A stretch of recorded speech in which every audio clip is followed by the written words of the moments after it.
Il était une fois une petite fille qui est allée voir sa mère en disant « Maman, maman, est-ce que tu pourrais m'expliquer d'où est-ce qu'on vient ?»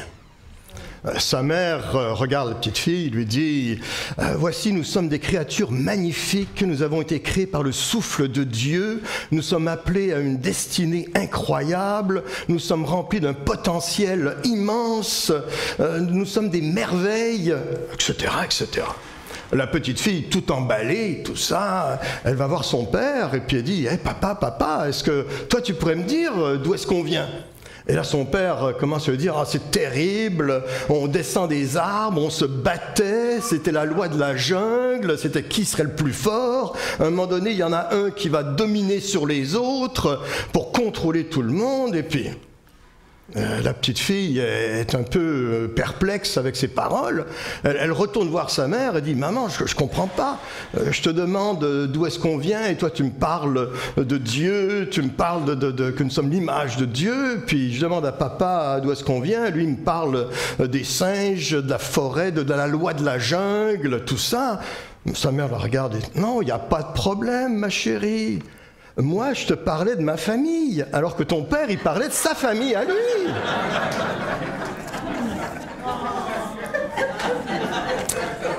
Prions. Oui, Seigneur, nous allons lire et entendre ta parole, animée de ton souffle, que cette parole puisse être parole de vie. Amen. Et je vais vous inviter à faire une première lecture avec moi. Le psaume 8. Dans l'Ancien Testament, le Premier Testament, Dieu est souvent présenté comme étant le Dieu créateur. Alors que dans le Nouveau Testament, Dieu est principalement présenté comme étant le Dieu rédempteur, le Sauveur. Dans cette optique, le psaume 8 parle de la grandeur de Dieu et de l'homme. Et tel qu'il sera divisé sur l'écran, tous ensemble pour commencer, mais après ça, hommes, femmes, et tous, Éternel, notre Seigneur, que ta gloire est admirable sur la terre tout entière.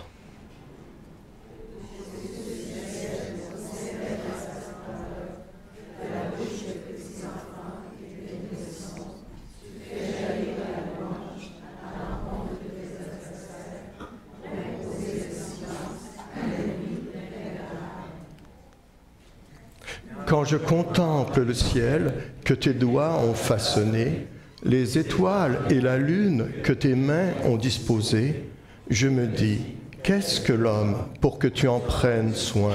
Et qu'est-ce qu'un être humain pour qu'à lui tu t'intéresses?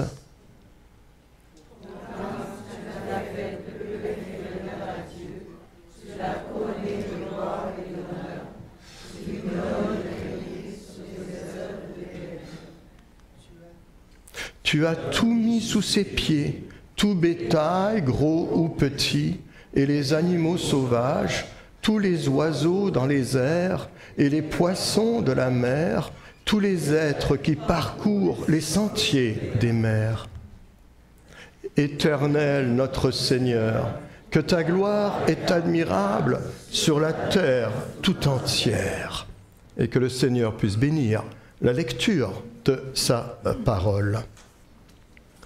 Dans un article récent que Stéphane a envoyé à la plupart d'entre vous par Internet, en réponse à la question comment est-ce qu'on peut discerner un texte qui soit un hymne, qui soit une confession de foi, une doxologie, tout cela. Et dans sa réponse, Stéphane mentionnait qu'il y a différents types de littérature dans la Bible. Et il y a des paraboles, il y a d'autres genres de textes. Tout cela. Ça me rappelait également un jeune qui m'a posé la question un jour, « Monsieur le pasteur, est-ce que vous croyez vraiment tout ce qui est écrit dans la Bible ?» À ce moment-là, je lui ai répondu en disant, « Attends, est-ce que tu crois les fables de La Fontaine ? Est-ce que, lorsque tu vas lire un poème de Jacques Prévert, est-ce que tu crois le poème de Jacques Prévert ? Ou si tu prends un livre historique sur la guerre des Gaules de Jules César, est-ce que tu crois le texte historique de la guerre des Gaules?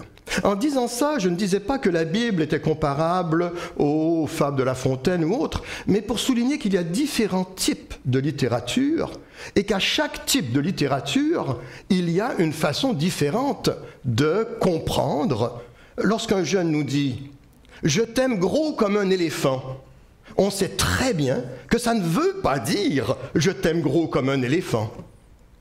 Mais on comprend au travers de cela quelque chose d'autre.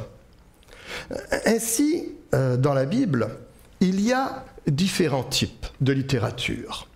Lorsqu'on parle de l'histoire, littérature historique, à quel moment est-ce que l'histoire commence? Au moment où les hommes ont commencé à écrire. Merci. Si j'avais eu un chocolat dans ma poche, je te l'aurais lancé. Ah, exactement. L'histoire. Attends, tu m'enlèves les mots de la bouche. Exactement. L'histoire commence à partir du moment où l'écriture se développe. Que ce soit dans le bassin égyptien avec les hiéroglyphes, que ce soit dans le bassin babylonien avec l'écriture cunéiforme, à partir du moment, et l'écriture commence premièrement comme comptabilité, pour savoir le nombre de moutons qu'on a dans les champs ou le nombre de sacs qu'on a dans les greniers. Mais à un moment donné, il y a un maître qui dit « Tiens, je pourrais m'en servir pour raconter mon histoire ». Et c'est donc à ce moment-là, parce que jusque-là, tant qu'on trouvait un objet par exemple, si on n'a pas de texte qui nous dit à quoi ça sert, ou de dessin qui nous montre comment on s'en sert, on peut supposer des choses, mais on ne le sait pas trop. C'est à partir du moment où est-ce qu'on a un texte qui nous permet de bien comprendre les choses. Dans la perspective biblique, à quel moment est-ce que l'histoire commence? L'histoire commence parce que l'Ancien Testament, c'est l'histoire d'un peuple. Et à quel moment cette histoire débute? Cette histoire débute au chapitre 12 de la Genèse, avec Abraham, qui, en Babylonie, avec la naissance de l'écriture, nous sommes dans cette dynamique de l'histoire. Parce que avant l'histoire, c'est donc la préhistoire.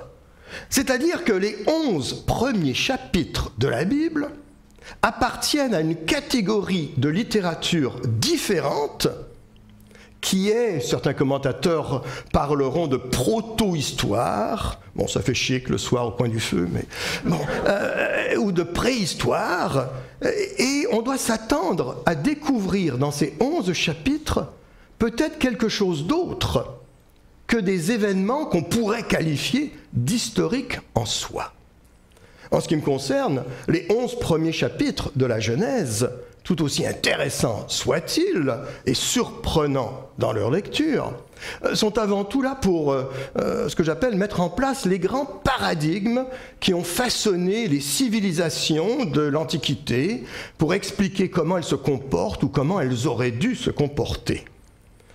Certaines personnes parleront dans ces 11 chapitres des archétypes, c'est-à-dire des grands symboles qui marquent. Lisons, ou plutôt écoutons, maintenant le premier chapitre de la Genèse. Genèse 1. La Genèse, chapitre 1er. Au commencement, Dieu créa les cieux et la terre. La terre était informe et vide. Il y avait des ténèbres à la surface de l'abîme, et l'Esprit de Dieu se mouvait au-dessus des eaux. Dieu dit que la lumière soit, et la lumière fut. Dieu vit que la lumière était bonne, et Dieu sépara la lumière d'avec les ténèbres. Dieu appela la lumière jour, et il appela les ténèbres nuit. Ainsi il y eut un soir, et il y eut un matin. Ce fut le premier jour. Dieu dit qu'il y ait une étendue entre les eaux, et qu'elle sépare les eaux d'avec les eaux. Et Dieu fit l'étendue, et il sépara les eaux qui sont au-dessous de l'étendue d'avec les eaux qui sont au-dessus de l'étendue. Et cela fut ainsi. Dieu appela l'étendue ciel. Ainsi il y eut un soir, et il y eut un matin. Ce fut le second jour. Dieu dit que les eaux qui sont au-dessous du ciel se rassemblent en un seul lieu, et que le sec paraisse. Et cela fut ainsi. Dieu appela le sec terre, et il appela l'amas des eaux mer. Dieu vit que cela était bon. Puis Dieu dit que la terre produise de la verdure, de l'herbe portant de la semence, des arbres fruitiers donnant du fruit selon leur espèce, et ayant en eux leur semence sur la terre. Et cela fut ainsi. La terre produisit de la verdure, de l'herbe portant de la semence selon son espèce, et des arbres donnant du fruit, et ayant en eux leur semence selon leur espèce. Dieu vit que cela était bon. Ainsi, il y eut un soir, et il y eut un matin. Ce fut le 3e jour. Dieu dit qu'il y ait des luminaires dans l'étendue du ciel pour séparer le jour d'avec la nuit, que ce soit des signes pour marquer les époques, les jours et les années, et qu'ils servent de luminaires dans l'étendue du ciel pour éclairer la terre. Et cela fut ainsi. Dieu fit les 2 grands luminaires, le plus grand luminaire pour présider au jour, et le plus petit luminaire pour présider à la nuit. Il fit aussi les étoiles. Dieu les plaça dans l'étendue du ciel pour éclairer la terre, pour présider au jour et à la nuit, et pour séparer la lumière d'avec les ténèbres. Dieu vit que cela était bon. Ainsi, il y eut un soir, et il y eut un matin. Ce fut le 4e jour. Dieu dit que les eaux produisent en abondance des animaux vivants, et que des oiseaux volent sur la terre vers l'étendue du ciel. Dieu créa les grands poissons et tous les animaux vivants qui se meuvent, et que les eaux produisirent en abondance selon leur espèce. Il créa aussi tout oiseau ailé selon son espèce. Dieu vit que cela était bon. Dieu les bénit en disant « Soyez féconds, multipliez, et remplissez les eaux des mers, et que les oiseaux multiplient sur la terre. » Ainsi, il y eut un soir, et il y eut un matin. Ce fut le 5e jour. Dieu dit que la terre produise des animaux vivants selon leur espèce, du bétail, des reptiles et des animaux terrestres selon leur espèce. Et cela fut ainsi. Dieu fit les animaux de la terre selon leur espèce, le bétail selon son espèce, et tous les reptiles de la terre selon leur espèce. Dieu vit que cela était bon. Puis Dieu dit, « Faisons l'homme à notre image, selon notre ressemblance, et qu'il domine sur les poissons de la mer, sur les oiseaux du ciel, sur le bétail, sur toute la terre, et sur tous les reptiles qui rampent sur la terre. » Dieu créa l'homme à son image. Il le créa à l'image de Dieu. Il créa l'homme et la femme. Dieu les bénit et Dieu leur dit, « Soyez féconds, multipliez, remplissez la terre et l'assujettissez, et dominez sur les poissons de la mer, sur les oiseaux du ciel, sur tout animal qui se meut sur la terre. » Et Dieu dit, « Voici, je vous donne toute herbe portant de la semence, et qui est à la surface de toute la terre, et tout arbre ayant en lui du fruit d'arbre, et portant de la semence. Ce sera votre nourriture. Et à tout animal de la terre, et à tout oiseau du ciel, et à tout ce qui se meut sur la terre, ayant en soi un souffle de vie, je donne toute herbe verte pour nourriture. » Et cela fut ainsi. Dieu vit tout ce qu'il avait fait, et voici, cela était très bon. Ainsi il y eut un soir, il y eut un matin, ce fut le 6e jour.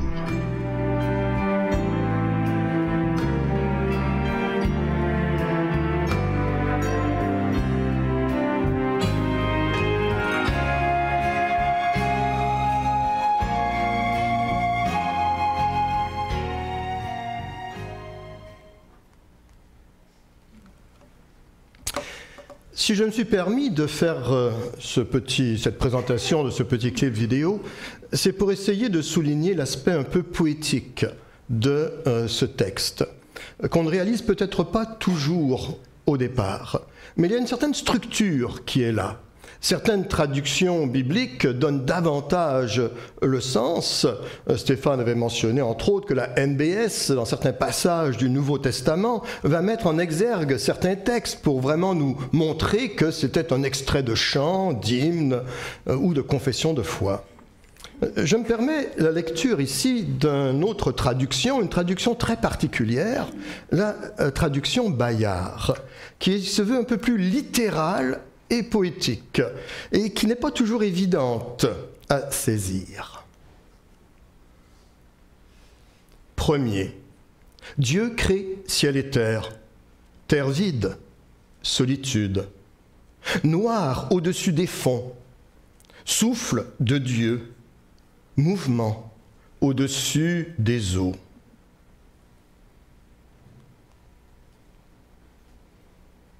Dieu dit lumière, et lumière il y a. Dieu voit la lumière comme c'est bon. Dieu sépare la lumière et le noir. Dieu appelle la lumière jour, et nuit le noir. Soir et matin, un jour. Cet aspect plus poétique, un peu particulier de ce texte, et qui continue ainsi tout le long du premier chapitre, va amener le pasteur J.M. Nicole, pasteur baptiste, dans un ouvrage qui s'appelle « Révélation des origines », à adopter ce qu'on appelle une approche fidéiste de ce grand poème. Une approche fidéiste, c'est-à-dire quelles sont les leçons de foi que l'on peut tirer du premier chapitre. Non pas tant dans un sens historique, Dieu créant les choses en 6 jours. Premier chapitre ne présente que 6 jours, le 7e arrivera au début du chapitre 2, mais plutôt de voir des principes qu'on pourrait dégager de ces éléments. Commençons avec le texte. Au tout début, il arrive en disant « La terre », dans notre traduction de Louis II, était informe et vide. 2 mots hébreux, tohu bohu, qui deviennent presque une expression que parfois on peut utiliser en littérature pour parler de quelque chose qui est un peu chaotique, un peu mélangé, tohu bohu. Parce qu'en fait, on ne sait pas, tiens, on a perdu un peu de clarté. Parce qu'en fait, ces 2 mots-là, on ne sait pas trop comment les traduire. C'est une sorte d'onomatopée hébraïque. On pourrait presque traduire « la terre était burk ». Mais ça ne fait pas très chic dans le texte biblique. On pourrait dire « la terre était ka-ka, koussi-koussa, elle était comme ci, comme ça ». Et si finalement on choisit la traduction « informe et vide », c'est a fortiori, c'est-à-dire en regardant le reste du texte du premier chapitre, et on se dit, ah, Dieu est en train de donner forme à ce monde. Et après ça, Dieu va remplir ce monde qui est là. Et c'est pour ça que la traduction « informe et vide » va être la plus répandue dans les différentes traductions. La NBS choisira toutefois « la terre était chaos et vide ». Certaines traductions diront chaos ou informe et solitude. Voilà. Parce que si on découpe, qu'est-ce qu'il a fait le premier jour? Le premier jour, il a séparé le jour de la nuit. Bon, il sépare. Qu'est-ce qu'il fait le deuxième jour? Il sépare les eaux qui sont en dessous des eaux qui sont en haut. Un cumulus moyen à 36 000 tonnes de micro-gouttelettes d'eau en suspension dans l'air. Il sépare les eaux. Qu'est-ce qu'il fait le troisième jour? Il sépare la mer de la terre. Oui, que le sec apparaisse. Et par cet acte de séparation, à chaque fois, il y a cette forme où la terre prend sa place. Qu'est-ce qu'il va faire le 4e jour? Et là, c'est un autre mot, ce n'est plus séparer, c'est le mot remplir. Parce que le 4e jour, il va remplir l'espace avec les étoiles et les planètes, dont l'objectif est de régner sur le jour et sur la nuit. Et qu'est-ce qu'il fait le 5e jour? Il va remplir la mer avec les poissons et merci, avec les oiseaux. Voilà, il remplit. Et qu'est-ce qu'il va faire le 6e jour? Eh bien, sur cette terre qu'il a séparée, il va remplir avec animaux terrestres et les humains. Et donc, il y a toute cette structure qui est là pour montrer que Dieu organise et que Dieu remplit. Il prépare tout pour l'humain. La nature n'est pas seulement utilitaire. Si on prend l'exemple des oiseaux, ils chantent beaucoup plus que ce qu'ils ne devraient le faire selon la théorie de Darwin. Le dernier créé, c'est l'humain. L'humain comme étant ou bien dernier créé, acte d'humilité. On arrive après les autres. D'ailleurs, l'apôtre Paul, petite parenthèse, fera une remarque entre l'homme et la femme en disant que l'homme a été créé avant la femme. Donc c'est pour cela qu'il a une autorité sur la femme.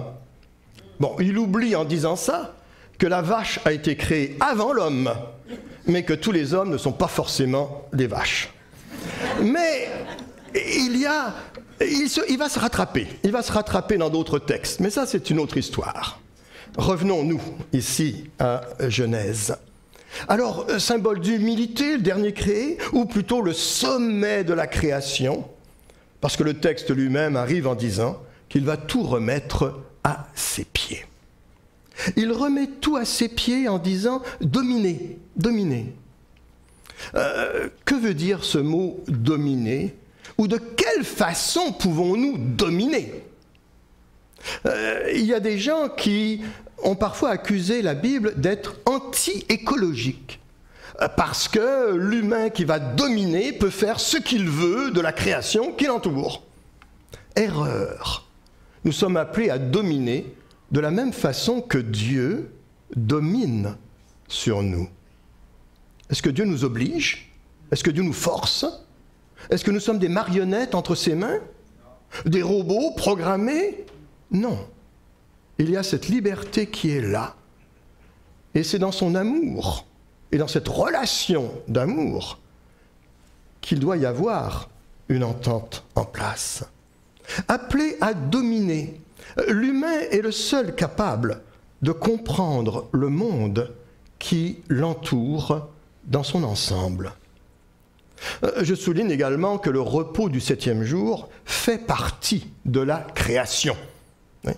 Donc, il ne faut avoir aucun problème avec la siesta, la ferniante, la bella vista.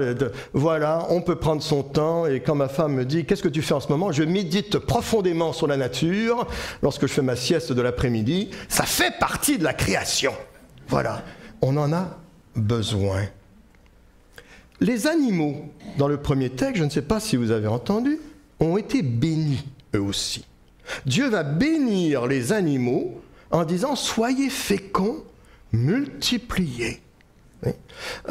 Les animaux ne sont pas de simples objets, mais ils ne sont pas non plus les égaux de l'humain. Certaines personnes voient les humains comme n'étant que des animaux améliorés. Non, nous sommes d'un ordre différent. Un respect pour la nature, oui, mais j'ai hâte de manger le hamburger de l'autre côté. Hommes et femmes ensemble sont image de Dieu et ressemblance de Dieu. Qu'est-ce que c'est que cette image de Dieu en nous? Alors là, tous les commentateurs achoppent là-dessus.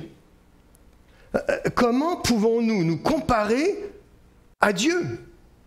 Qu'est-ce que l'on peut chercher à voir en nous qui serait du divin? Sommes-nous des petits dieux? Non, absolument pas.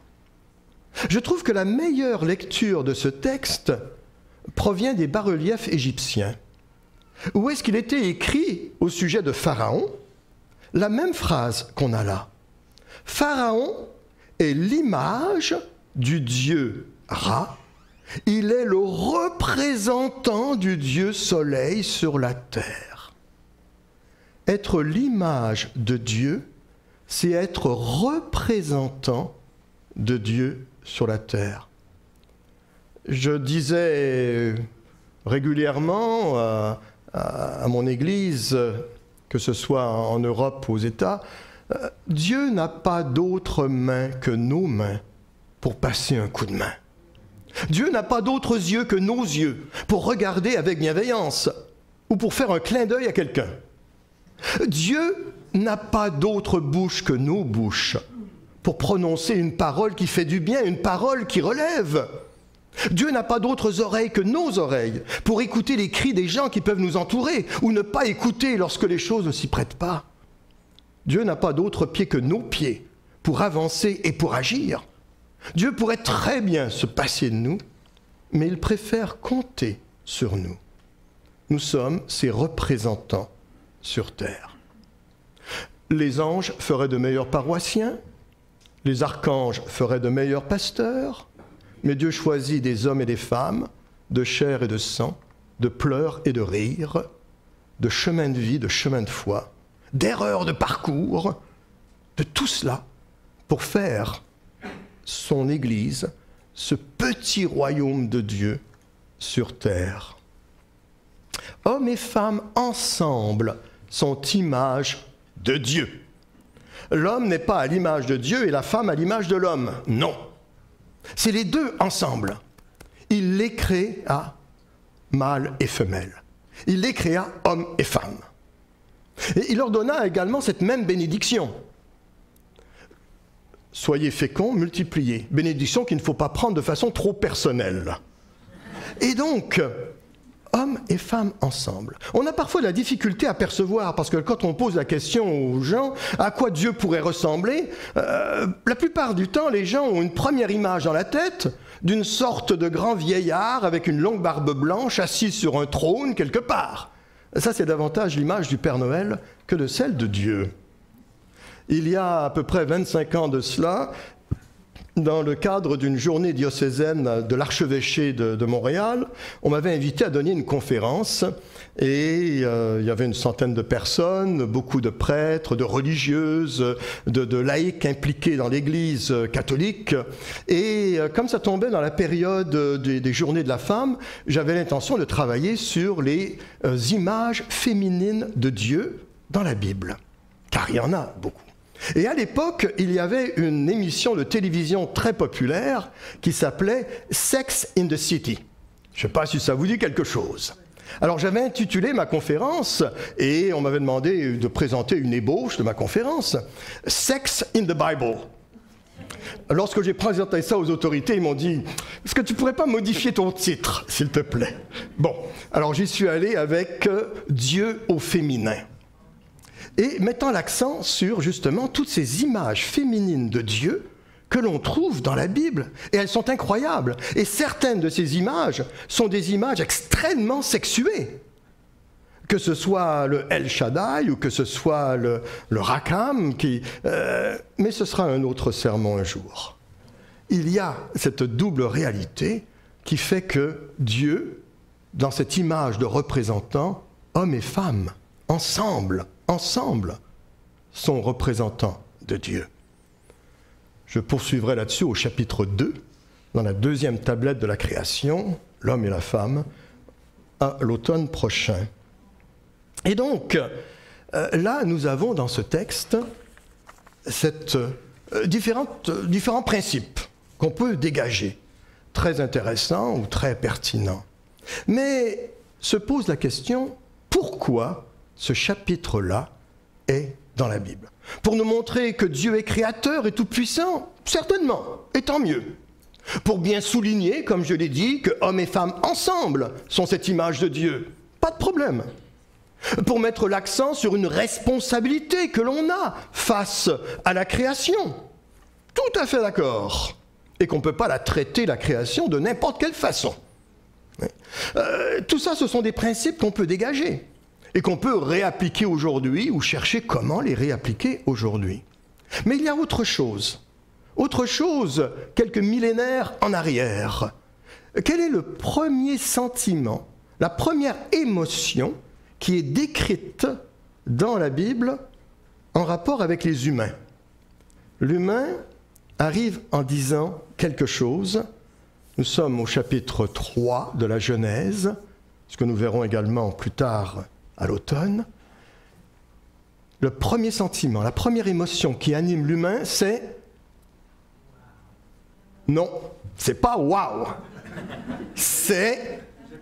Non, pas la jalousie. L'image que vous avez vue de la RDC, la dernière image qui était présentée, où on voyait ces femmes, ces enfants, ces hommes qui fuyaient. Quel est le sentiment qui les anime? La peur. La peur. Le premier sentiment mentionné dans la Bible, c'est la peur. J'ai eu peur, c'est Adam qui arrive en disant ça. J'ai eu peur. La peur de Dieu, mais aussi toute une série de peurs. La peur d'être agressé, la peur d'être violé, la peur de ne pas avoir de nourriture demain, la peur de ne pas avoir un toit sur notre tête, la peur de manquer de travail, la peur qu'il arrive un accident à nos enfants, la peur de vieillir, la peur de mourir. Toutes ces peurs qui sont là continuellement et qui animent. Remontons quelques millénaires en arrière, mettons-nous dans la peau de cet humain de la préhistoire. Comment est-il animé face à ce monde qui l'entoure? La peur. Le tonnerre, ça fait peur. Les éclairs, c'est effrayant. L'océan, il doit y avoir des monstres là-dedans. Les forêts, c'est sombre. Les animaux qui hurlent la nuit, on n'y va pas. Et on est là, avec son petit groupe, à chercher à se protéger parce qu'on a peur. On a peur de l'autre, on a peur de l'étranger. Encore une réalité aujourd'hui pour beaucoup de gens. On a peur de celui qui est différent. On a peur de ce qu'on ne connaît pas. On a peur de ce qu'on ne comprend pas. C'est ce qui anime. Et pour lutter contre cette peur, qu'est-ce que l'humain va faire? Il y a plusieurs millénaires de ça. Il va se cacher, mais il va chercher à amadouer, chercher à contrôler ses peurs. Il va diviniser la nature. La lune, ça devient la déesse de la fécondité. Le soleil deviendra le Dieu supérieur, impressionnant, qui apparaît à tous les jours et qui disparaît, et qu'on espère qu'il va réapparaître le lendemain, parce qu'on n'en est pas sûr. Les forêts, on va choisir des arbres particuliers qui deviendront des arbres sacrés, des rivières sacrées. Et on aura une caste spéciale de prêtres qui connaîtront ces choses-là, et on sera capable, quelque part, d'amadouer, de calmer toutes ces peurs en contrôlant ces choses qui nous dépassent. La Bible arrive en disant, la lune, ce n'est pas une déesse de la fécondité, c'est uniquement un satellite qui est dans l'espace, qui est là pour présider à la nuit. Le soleil, ce n'est pas un dieu. Il est seulement là pour présider au jour. Les arbres, il n'y a pas d'arbres sacrés. Tout ça, je te l'ai offert. Toute cette nature qui t'entoure, il n'y a rien de sacré dans cette nature. Les animaux sont des animaux, les humains sont des humains, les arbres sont des arbres. L'eau, ce n'est que de l'eau. Tu n'as pas accordé de pouvoir particulier dans ces choses. Tu n'as pas à avoir peur de cette nature qui est là, même si tu ne la connais pas, même si tu ne la comprends pas, elle t'est offerte. Cette nature-là n'est pas non plus pour diriger ton destin. Que ce soit en lisant dans les feuilles de thé ou dans les viscères des animaux, ou de chercher à contrôler son avenir. Ou que ce soit en regardant les planètes pour chercher à deviner de quoi notre lendemain sera fait. Et si on pourra gagner à la loterie ou non. Non, non, tu n'as pas à t'attendre à un avenir qui est déjà décidé dans les astres ou sur la terre, par toutes sortes de formules. Non. Tu crées ton propre avenir, jour après jour. Comme quelqu'un disait, chaque jour est une page nouvelle. Et c'est toi qui la remplis. Et c'est toi qui l'écris, cette page. Dieu t'a créé avec cette liberté de pouvoir agir. Et comme Robert prêchait dimanche dernier, et que c'était, j'ai bien aimé son exemple, qu'il disait qu'à un moment donné, comme jeune chrétien, il s'imaginait à chaque fois, Seigneur, qu'est-ce que tu veux que je fasse? Qu'est-ce que tu veux que je fasse? Qu'est-ce que tu veux que je fasse? Quelle couleur ma voiture? Il aurait dû choisir une voiture bleue, parce que ça c'est le ciel, hein. Une voiture rouge, c'est pas bon ça, hein. Donc, bref, il y avait toutes ces images qui sont là, de s'imaginer que Dieu décide de tout instant. Non, non, nous sommes entièrement libres. Vivre par la foi, ce n'est pas d'avoir des grands événements fantastiques qui se produisent dans notre vie, des miracles incroyables. Sinon, il n'y aurait que 0,00000% de chrétiens qui vivraient par la foi. Vivre par la foi, c'est d'appliquer simplement, jour après jour, les grands principes de vie que l'Évangile nous transmet. C'est ça, vivre par la foi. Alors de temps en temps, Dieu va nous surprendre. Oui, de temps en temps, il ouvrira comme une fenêtre du ciel et fera tomber quelque chose qu'on n'attendait pas, qu'on ne savait trop, une réponse particulière à une prière, et là, on lui dira « merci ». Simplement « merci ». Mais 99,9999999% de notre temps, vivre par la foi, c'est simplement appliquer les grands principes de vie de l'Évangile.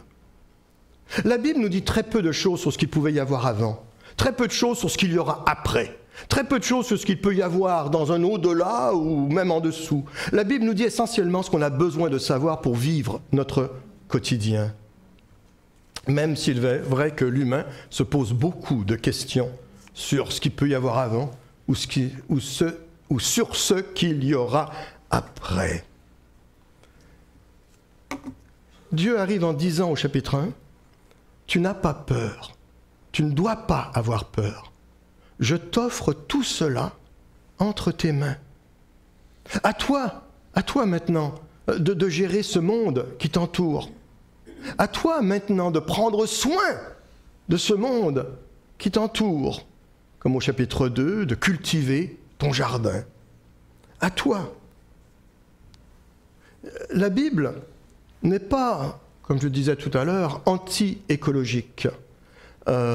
S'il est vrai, et certains auteurs disaient, qu'à partir du moment où est-ce qu'on enlève cette idée que les arbres, les roches même, ou les animaux sont animés, ce qu'on appelait en religion l'animisme, c'est-à-dire de voir dans chaque chose qui entoure un esprit dans ces choses-là, à partir du moment où on enlève ce sacré de la nature, l'humain peut en faire ce qu'il veut.